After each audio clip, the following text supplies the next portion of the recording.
আজকে তোমাদেরকে দেখাবো আমার মা কিভাবে চিকেন রান্না করে সানডের দিন। আর আজকে এখানে চিকেনটা আছে 1.5 কেজির মতো। এই দেখো এখানে আমার মা আলুটা ভাজা করে রেখে দিয়েছে। দেখো এখানে পেঁয়াজ ভাজা হয়ে গেছে, রসুন দিয়েছে, ভাজাটা হয়ে গেছে। আর এই যে রসুন ভাজবো, তেল দিচ্ছি। আলু ভাজা হয়ে গেছে, রসুন ভাজা হচ্ছে। এবার আমি লবঙ্গ দেবো, এবার আমি লঙ্কা গুঁড়ো দেবো,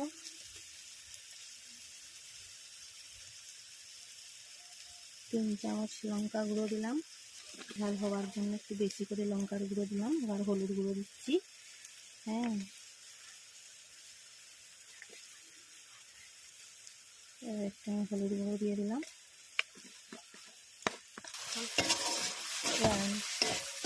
কষছি এবার ভাবে কষছে, একটু একটু হালকা করে তেলও ছেড়ে দিয়েছে। গোটা রসুন কয়েক কুয়ো দিয়ে দিচ্ছে, কিন্তু এখনো আমার মা কিন্তু আদা বাটাটা দেয়নি। আদা বাটাটা কখন দেয় সেটাই হচ্ছে এবার দেখার বিষয়। এবার আর একটু তেল দিয়ে দিচ্ছে, সরষের তেল। এবার মাংসগুলো দিয়ে দিচ্ছে।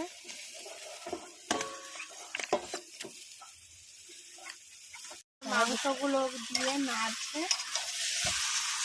দেখুন এবার কি সুন্দর করে কষছে মাংসটাকে।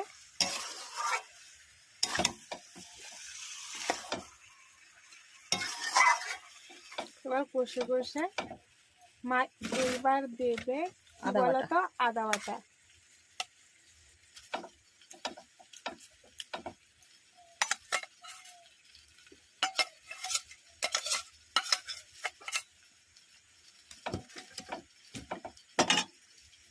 এবার একটুখানি দেবে হালকা করে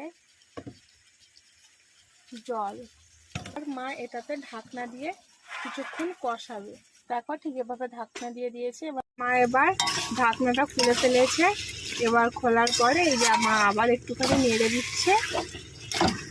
তারপর আবার কিছুক্ষণের জন্য চাপা দিয়ে কষবে মাংসটাকে।